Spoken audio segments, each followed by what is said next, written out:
지난 수요일에 그 블레싱 축제가 하나님의 은혜 가운데 잘 끝났습니다.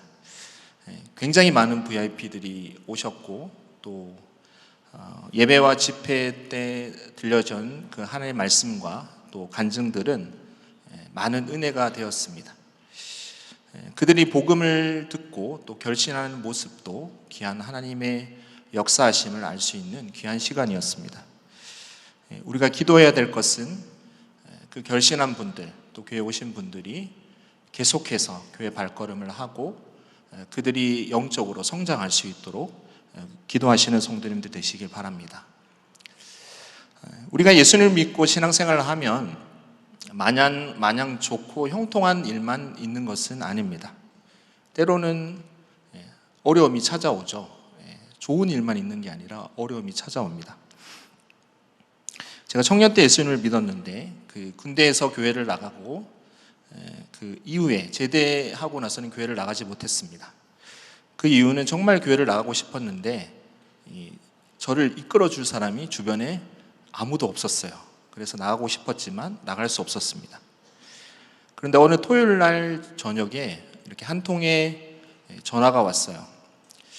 제가 제대 이후에 휴학 중에 그 영어 학원을 다니고 있었는데 같은 학원에 다니는 동생이 전화를 한 겁니다. 전화의 내용은 자기가 다닌 교회에서 내일 전도 축제를 하는데 오지 않겠냐, 그 전화였어요.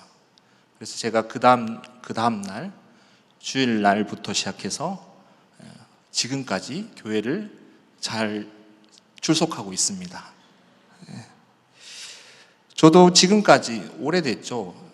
신앙생활 해오면서 보니까 마냥 좋은 일만이 있지는 않았던 것 같아요. 힘든 일, 어려운 일들도 있었습니다. 하나님 예수님을 믿으면 아무 일도 없는 것, 만사 형통을 하나님께서 우리 가운데 약속하지 않으셨습니다. 어려움이 있지만 하나님께서 우리 가운데 약속하신 것은 어떤 상황 가운데서도 하나님께서 함께 할 것을 약속하셨습니다. 그 하나님께서 지금 예배의 자리에도 함께 하심을 믿으시는 여러분들 되시기 바랍니다. 오늘 우리가 읽은 말씀은 요한복음 그 마지막 장이죠. 21장의 시작 부분입니다. 바로 전장인 요한복음 20장에서는 예수님께서 십자가에서 죽으시고 사흘 만에 부활을 하십니다. 그렇게 부활하시고 나서 요한복음 20장 후반부와 마지막 장인 21장에서는 부활하신 예수님께서 제자들 앞에 세 번 나타나신 사건, 세 번 나타나신 사건에 대해서 기록하고 있습니다. 예수님께서 십자가를 지기 이전의 제자들과 이후의 제자들의 모습은 굉장히 큰 차이가 있어요. 십자가를 지기 이전의 제자들은 예수님께서 보여준 그 수많은 이적과 말씀을 통해서 그들의 기세가 굉장히 등등했죠. 예수님께서 언젠가 높임을 받으면 그들은 아마 왕이 될 거라고 생각했던 것 같습니다. 그들이 한 자리 할 수 있을 거라고 그들은 그렇게 굳게 믿고 있었습니다. 그런데 그렇게 믿었던 예수님께서 십자가에서 죽으셨죠. 그 죽으신 이후에 그들은 굉장히 낙담을 했고 그들의 삶을 어떻게 살아가야 될지, 무엇을 해야 될지 알지 못하는 상황이었습니다. 그런 제자들을 오늘 부활하신 예수님께서 찾아오신 것입니다. 저는 오늘 본문을 통해서 부활하신 예수님께서 제자들을 찾아와서 말씀하시죠. 그 말씀을 통해서 예수님께서 제자들에게 남겨주시기를 원하셨던 것 세 가지의 은혜를 나눌까 합니다. 우리의 신앙생활 가운데 예수님께서 이미 남겨주신 은혜에 대해서 오늘 한번 살펴보도록 하겠습니다. 첫 번째는 성령입니다. 성령이에요. 요한복음 20장 19절은 그렇게 얘기합니다. 우리 말씀을 같이 한번 읽겠습니다. 요한복음 20장 19절 우리 같이 읽겠습니다. 시작. 이날 곧 안식 후 첫날 저녁 때에 제자들이 유대인들을 두려워하여 모인 곳에 문을 닫았더니 예수께서 오사 가운데 서서 이르시되 너희에게 평강이 있을지어다. 아멘. 예수님께서 십자가에서 죽으신 이후에 제자들은 자신의 스승인 예수님이 십자가형을 당했으니까 자신들도 어떤 위협을 당하지 않을까 두려움 가운데 있었습니다. 그런데 또한 소문을 들어보니까 예수님의 시신이 이렇게 사라졌다는 얘기가 들리자 자신들이 시신을 훔쳐갔다는 그 혐의를 받지 않을까 그런 두려움도 있었습니다. 그렇게 두려움에 그들이 휩싸이자 예수님께서 하신 말씀이 기억나지 않았어요. 그들이 지금 할 수 있는 일이라곤 은신처에 모여서 19절 말씀에 그렇게 기록되어 있죠. 모인 곳에 문을 닫고 숨어 있는 일밖에 할 수가 없었습니다.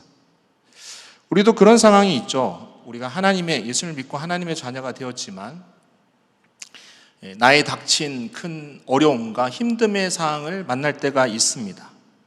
그럴 때 우리는 어떻게 될지 알지 못하는 그런 상황들이 있습니다. 하나님께서 이전에 하셨던 수많은 말씀들이 있지만 그냥 나의 상황에 매몰되어서 그 말씀이 들어올 문을 닫고 내 상황에 그냥 매몰되어 있는 그런 상황들이 겪을 때가 있습니다. 오늘 그런 상황 속에서 문을 닫고 있는 예수님에게 부활하신 예수님께서 그 제자들 가운데 나타나셔서 하시는 말씀은 너희에게 평강이 있을지어다 라고 성경은 얘기합니다. 주님께서는 그 어떤 상황 속에서도 우리 가운데 오셔서 평강을 주실 수 있는 분이십니다.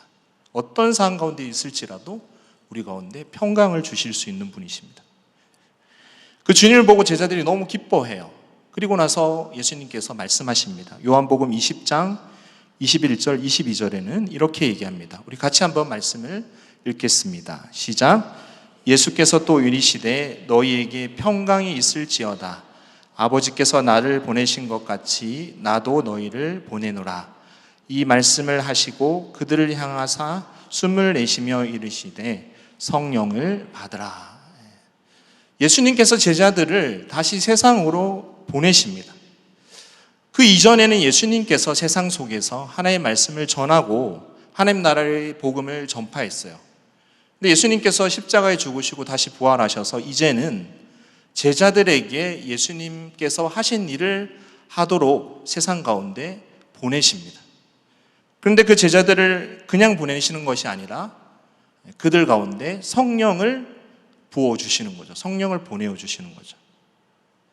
오늘 이 요한복음 20장 22절의 그 일, 성령을 주신 그 사건은 예수님께서 요한복음 7장에 하신 약속의 말씀을 이루시는 장면이에요. 요한복음 7장 37절에 보면 예수님께서 그 유대인의 절기인 초막절 끝날 마지막 날 성전에 서서 그렇게 얘기합니다. 요한복음 7장 37절부터 39절 말씀인데요. 우리 같이 말씀을 한번 읽어보겠습니다. 시작.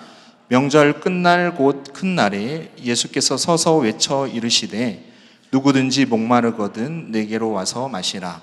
나를 믿는 자는 성경의 이름과 같이 그 배에서 생수의 강이 흘러나오리라 하시니 이는 그를 믿는 자들이 받을 성령을 가리켜 말씀하신 것이라. 예수께서 아직 영광을 받지 아니하셨으므로 성령이 아직 그들에게 계시지 아니하시더라. 예수님께서 믿는 자들에게 성령을 보내주실 것을 7장에서 약속하세요. 근데 7장에서는 뭐라고 얘기하고 있냐면 예수님께서 아직 영광을 받지 아니하셨기 때문에 그건 뒷부분에 예수님께서 부활하신 사건을 얘기하는 거죠. 영광을 받지 아니하셨기 때문에 성령이 그들 가운데 계시지 않는다라고 성경은 얘기합니다. 그런데 드디어 예수님께서 십자가에 죽으시고 이제 부활하신 거예요.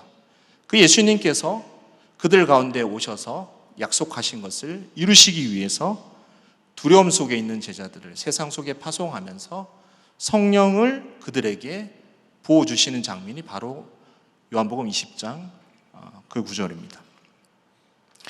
예수 그리스도를 믿는 자들 가운데는 성령 하나님께서 우리 가운데 계십니다. 그것을 믿으십니까? 지금 이 자리 가운데 성령 하나님께서 우리와 함께 계심을 믿으시는 여러분들 되시길 바랍니다. 또한 하나님은 삼위일체 하나님이시기 때문에 바로 예수님은 하나님 보좌 우편에 앉아 계시죠. 그렇지만 예수님은 영으로서 우리와 함께 계십니다. 그래서 사도 바울의 바울서신에 보면 성령을 예수의 영, 예수 그리스도의 영이라고 얘기하는 것은 바로 그런 의미예요. 믿는 자들이 기억해야 될 것은 뭐냐면 우리 가운데 성령 하나님께서 늘 함께 계심을 기억하시는 여러분들 되시기 바랍니다. 우리 가운데 계셔서 우리를 통해서 하나님의 약속의 말씀을 이루고 계심을 기억하시는 여러분들 되시기 바랍니다. 오늘 제자들의 모습과 같이 두려움과 힘든 세상 가운데 있을지라도, 때로는 우리가 어떤 일을 해야 될지 알지 못하는 그런 상황 가운데 있을지라도 성령님께서는 우리와 함께 계십니다. 우리의 상황을 다 아시고 우리의 상황을 보시고 위로하고 격려하심을 믿으시는 여러분들 되시기 바랍니다. 그분이 말씀 가운데 우리를 이끄시고 우리를 통해서 하나님의 말씀을 이루어 주심을 믿으시는 여러분들 되시기 바랍니다. 오늘 기도해야 할 때도 성령님께서는 우리 가운데 계셔서 그 기도를 인도하실 겁니다. 성령님의 인도하심에 맡겨드리며 하나님께 기도를 올려드릴 때 하나님께서 여러분들의 기도를 들으시고 응답하심을 믿으시는 우리 모든 복된 성도님들 되시길 바랍니다. 우리의 신앙생활 가운데 예수님께서 이미 남겨두신 은혜, 두 번째는요, 영생입니다. 영생.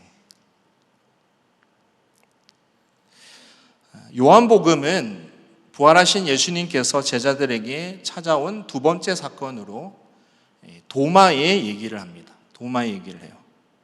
이 도마는 앞에서 부활하신 예수님이 제자들을 찾아왔을 때 그 자리에 없었습니다.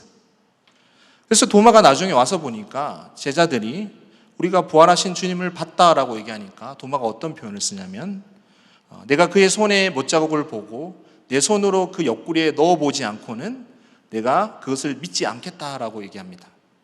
근데 성경에 보면 8회가 지나요. 근데 부활하신 주님께서 다시 제자들 앞에 찾아오십니다.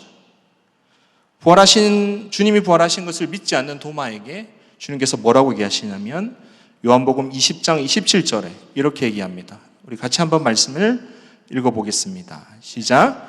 도마에게 이르시되 내 손가락을 이리 내밀어 내 손을 보고 내 손을 내밀어 내 옆구리에 넣어보라.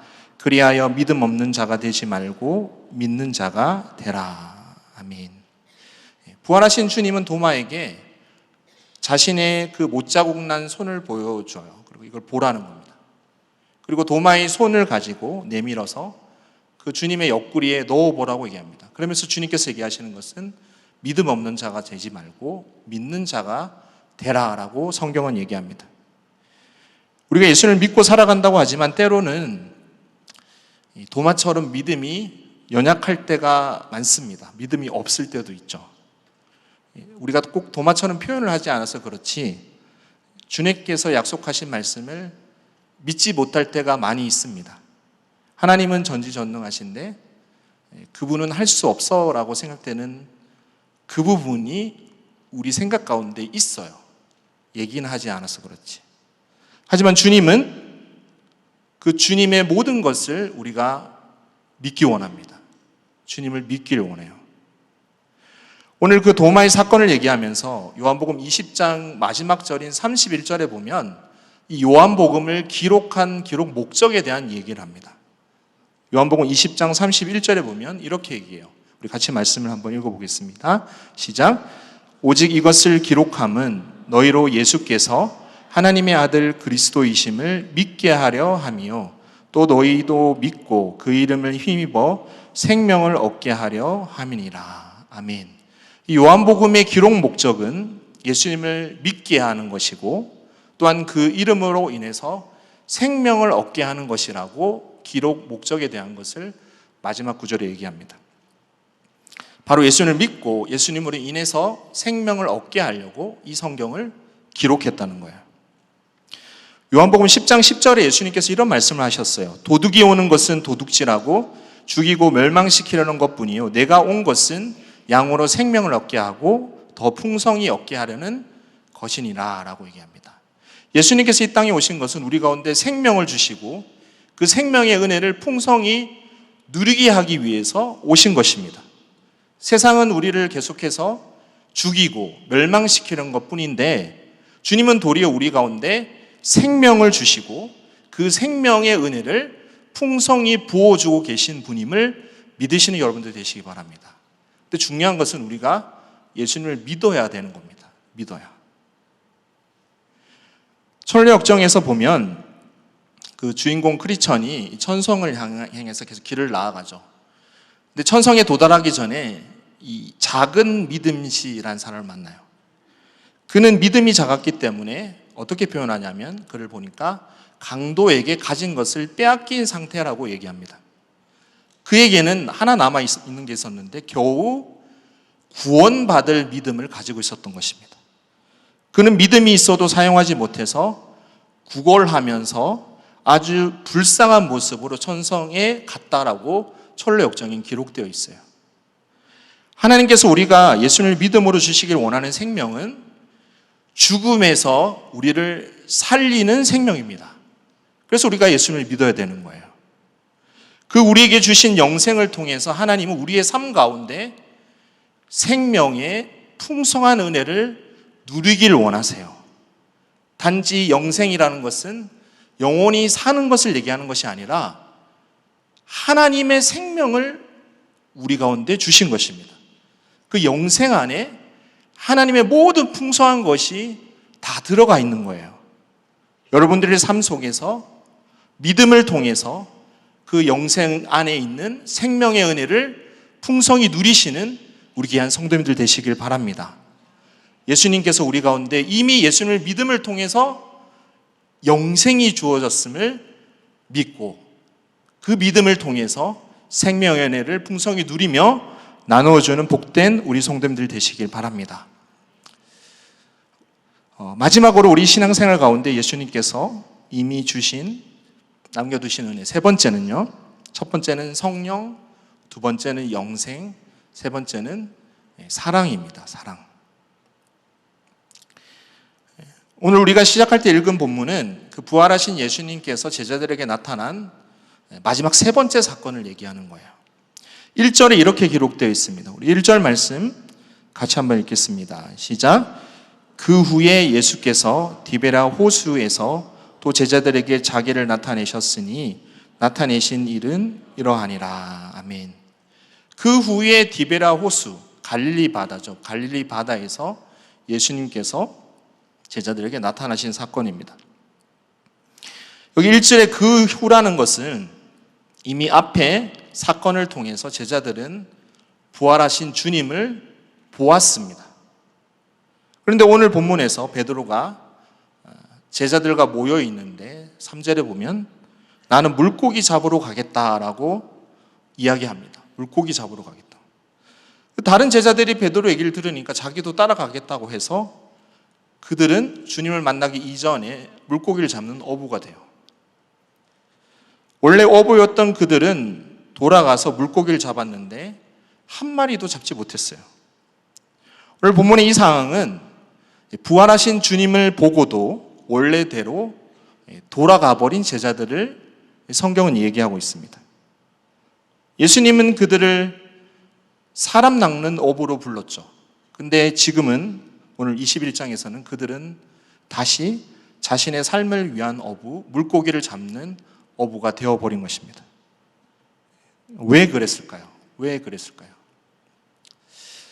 마지막 사건을 이야기하는 요한복음 21장의 주인공은 베드로입니다. 21장의 주인공은 베드로예요.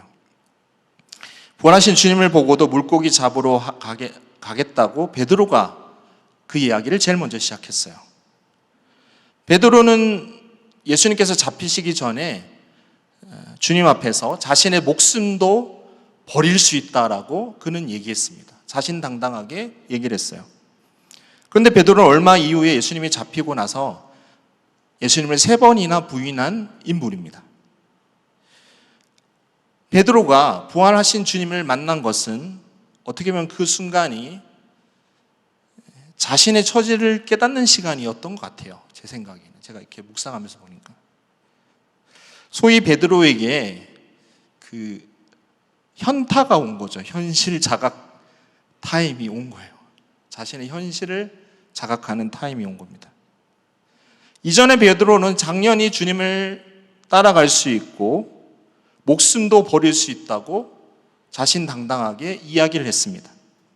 하지만 결국 주님이 잡힐 때 그는 도망을 갔고요. 그는 이후에 주님을 3번이나 부인한 실패한 존재가 되었다고 그는 생각했던 것 같아요. 주님을 향한 열망이 컸던 거 엄청나게 컸죠. 근데 상대적으로 자신의 지금 처지를 본 베드로는 예수님이 자신이 따라가기에는 너무 큰 존재라고 느꼈던 것 같습니다. 아니면 제자들이 바랬던, 예수님과 같이 다니면서 바랬던 미래가 있었던 거죠. 예수님이 나중에 유대인의 왕으로 등극하지 않을까 기대감이 그들 가운데 있었을 것 같습니다. 베드로도 아마 그런 바람이 있었던 것 같아요.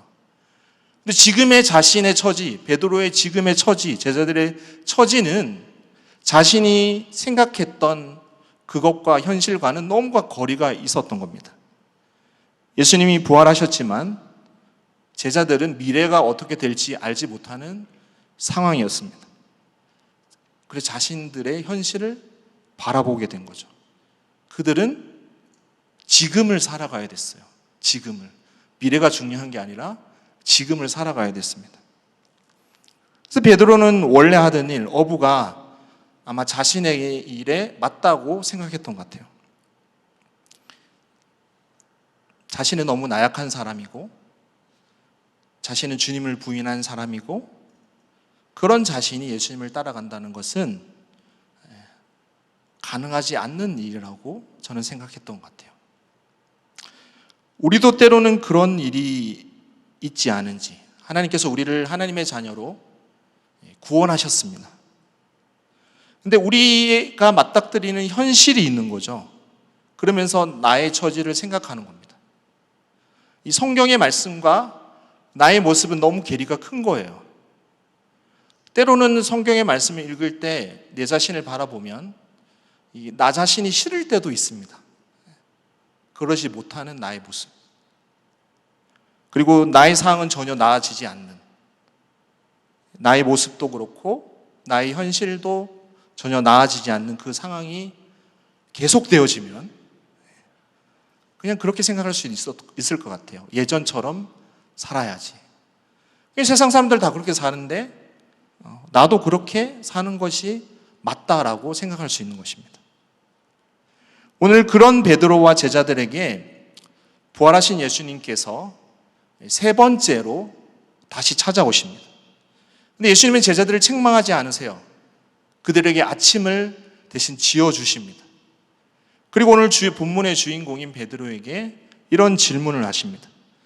요한복음 21장 15절 말씀, 우리 같이 한번 말씀을 읽겠습니다. 시작.